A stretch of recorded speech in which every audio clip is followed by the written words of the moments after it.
Ambassador Keyes, isn't there a distinction, as Senator Obama draws, between Afghanistan and Iraq and our military incursions into both places? In fact, I think there is not. I think one of the problems with folks who haven't really had much experience in dealing with terror is that they don't understand that we are in fact faced with a global infrastructure. Saddam Hussein was providing, for instance, payments to the families of suicide bombers who are moving against the Israelis. Al-Qaeda, when it acted against the United States and brought down the World Trade Center, Osama bin Laden made it very clear that he was doing so on behalf of, he said, the Palestinians and their cause. All of this suggests what is the reality, that we are not dealing with discrete elements here. We are dealing with a single war that has a front in Afghanistan, a front in Iraq, that has a covert series of fronts that we don't hear much about, but in which our people are presumably going after the cadre of terror, that has a financial front and other fronts. To deal with this as if we're dealing with discrete little episodes is to show that you have no real understanding of the danger that we face. And I think the administration has acted comprehensively against a comprehensive threat.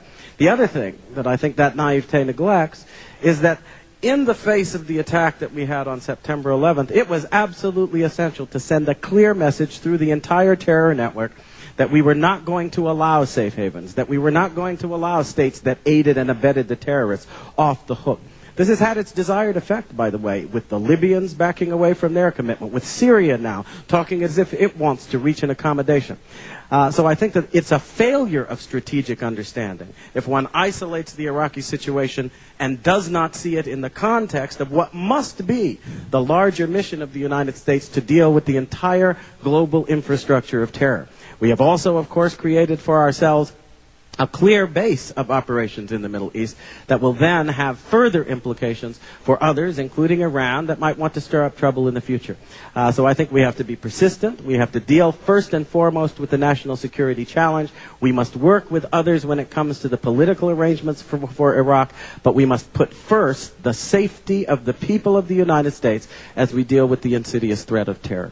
Let me just respond quickly by pointing out, Ambassador Keyes may have better intelligence than I do, but the CIA, Paul Bremer, Don Rumsfeld, Colin Powell have all indicated that they could not find a connection between Saddam Hussein and Al-Qaeda, that weapons of mass destruction are not found in Iraq, and so it is absolutely true that we have a network of terrorists, but it takes a huge leap of logic to suddenly suggest that that means that we invade Iraq. Saudi Arabia has a whole bunch of terrorists in Saudi Arabia.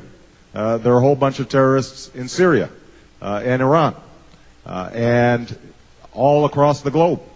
And the notion that we then would stretch our military and our intelligence capacities to mount full-scale invasions as a consequence of that, I think is a bad strategy. It makes more sense for us to focus on those terrorists who are active, those cells that are active, to try to roll them up where we have evidence that, in fact, these countries are being used as staging grounds that would potentially cause us imminent harm, then I think that we go in. And I have been very clear about the fact that the United States has to reserve all military options in facing such an imminent threat. But we have to do it wisely. Well, see, I think that that's the fallacy. Because you did make an argument just then from the wisdom of hindsight, based on conclusions reached now, which were not in the president's hands several months ago when he had to make this decision. And the thing I worry about with John Kerry and people like him, decisions aren't made with the wisdom after the fact. You have to move to defend the American people with the information you've got and with a strategic vision that is determined to defend them against the probabilities, not just the certainties. And if you don't have the guts to make those decisions, then you shouldn't be President of the United States. Well, let's talk about some of the decisions that might have to be made. There may not be any weapons of mass destruction in Iraq, but there are such weapons in Iran. There are such weapons in North Korea. Ambassador Keyes, how strongly would you consider preemptive action against those nations? Well, all such decisions, and that's what I thought was one of the brilliant things about the Iraq decision, is that you go after those things that are most susceptible to the right kinds of action. Iraq was susceptible to direct military action, and so the president acted. If you're talking about North Korea, you have to look at the entire context in which we deal with the North Korean threat, and that includes relationships with the Chinese and the possibility that you're talking about something that could escalate into a larger war. We also have mechanisms pre-existing for bringing international pressure to bear on both the North Koreans and the Iranians when it comes to proliferation of weapons of mass destruction, particularly nuclear weapons. I think that we consider the possibility of direct action in an appropriate form only if we have evidence that there is a probable threat and that they are moving on that threat. Then, in order to defend Americans from death, you do what you have to do.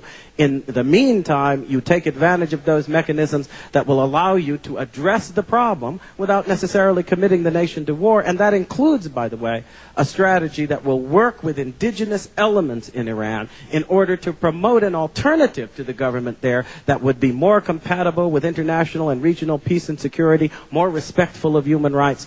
This is the kind of comprehensive approach that needs to be taken and can be taken so that you don't have to resort always to the sword, but that you keep it in readiness against those threats where it is required. Senator Obama, how would you handle the potential threat from countries like Iran and North Korea? Well, I think that we have to do everything we can diplomatically.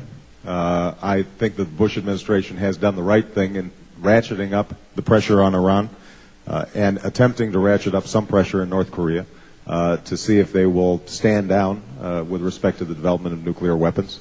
I must say that I'm less optimistic about the threat or our ability to deal with the threat in Iran, in part as a consequence of Iraq, because I think that the Iranians at this stage are fairly confident that it's going to be difficult for us to mount any significant military strike there.